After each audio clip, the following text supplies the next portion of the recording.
kid, I used to think that pork chops and karate chops were the same thing.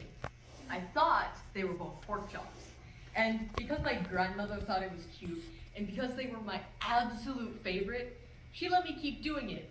You know, not a big thing. Until one day. Before I realized weak kids really shouldn't climb trees, I climbed up one and then immediately fell out. I bruised the entire right half of my body, and I didn't want to tell my grandmother about it because I'd been playing somewhere I really shouldn't have. So a couple days went by and my gym teacher noticed the bruise, so they sent me to the principal's office. And from there I was sent to a really small room with this really nice lady in it. She asked me all kinds of questions about my life. I saw no reason to lie. As far as I was concerned, my life was pretty good. I said, whenever I'm sad, my grandmother gives me karate chops. This led to a full-scale investigation. And I was removed from my house for 3 days until they finally decided to ask me how I got the bruises. News of this silly little story got out to the entire school, and I earned my first nickname, Pork Chop.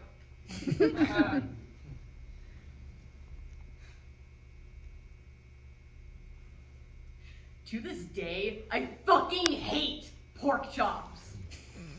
I'm not the only kid who grew up this way. Hearing that rhyme about sticks and stones, as if broken bones hurt more than the words we got called, and we got called them all. So we grew up believing no one would ever fall in love with us, that we'd be lonely forever, that we'd never meet someone to make us feel like the sun was something they'd built for us in their tool sheds. So broken heartstrings led the blues as we tried to empty ourselves so we would feel nothing. Don't tell me that this hurts less than a broken bone, that an ingrown life is something surgeons can just cut away, that there's no way for it to metastasize. It does! She was only 8 years old, grade 3, when she got called the word ugly. We got moved to the back of the class and we'd stop getting bombarded by spitballs, but the school halls were battlegrounds and we were outnumbered day after wretched day. We used to stay inside for recess because outside was worse. Outside we'd have to rehearse running away or staying still like statues, giving no clues that we were there. In grade 5, they taped a sign to her desk that read, "Beware of dog." To this day, despite a loving husband, she doesn't think that she's beautiful because of a birthmark that takes up a little less than half of her face. Kids used to say she looks like a wrong answer that someone tried to erase but couldn't quite get the job done.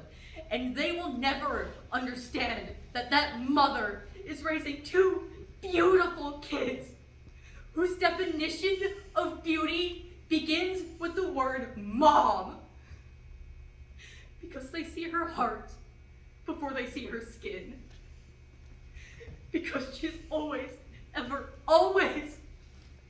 been an amazing mother.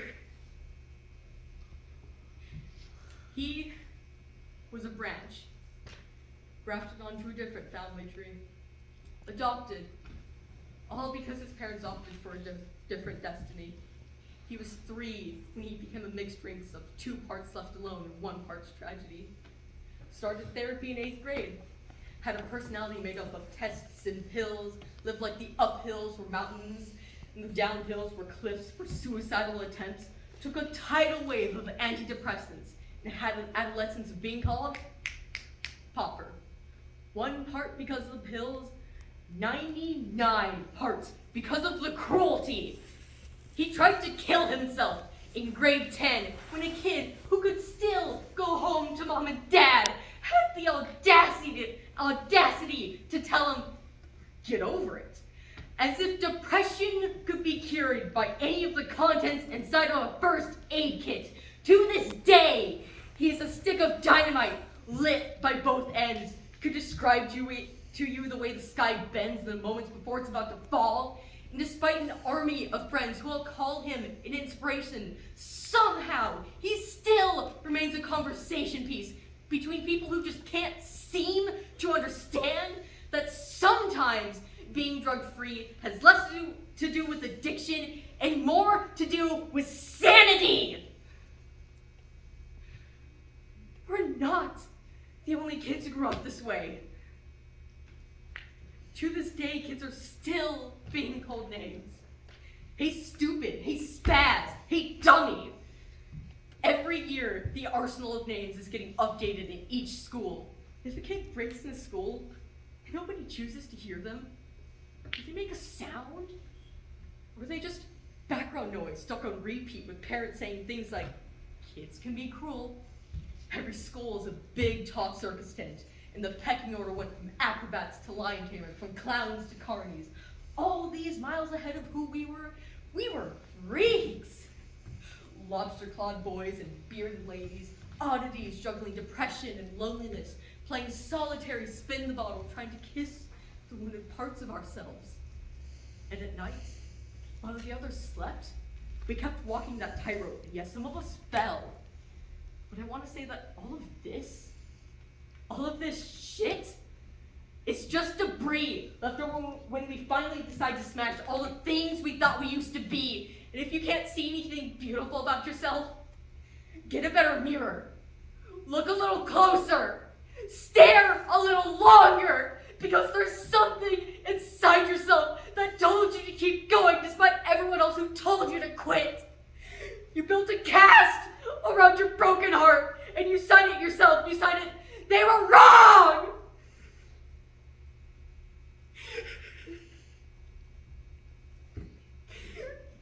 Because maybe you didn't belong to a group or a clique. Maybe they picked you last for basketball or everything. Maybe you used to bring bruises and broken teeth to show and tell, but never told. Because how could you hold your ground if everyone else wants to bury you beneath it? You have to believe that they were wrong!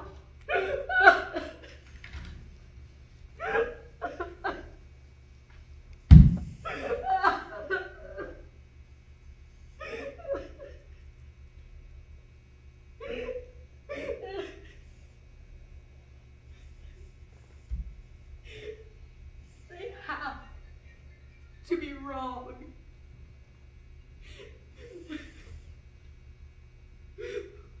Why else would we still be here?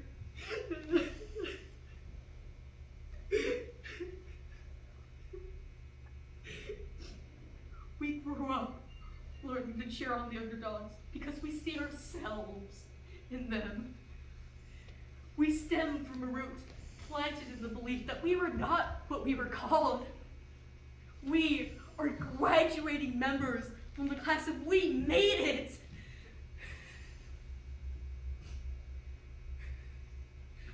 Not the faint echoes, screaming names will never hurt me. Because of course they did. Of course.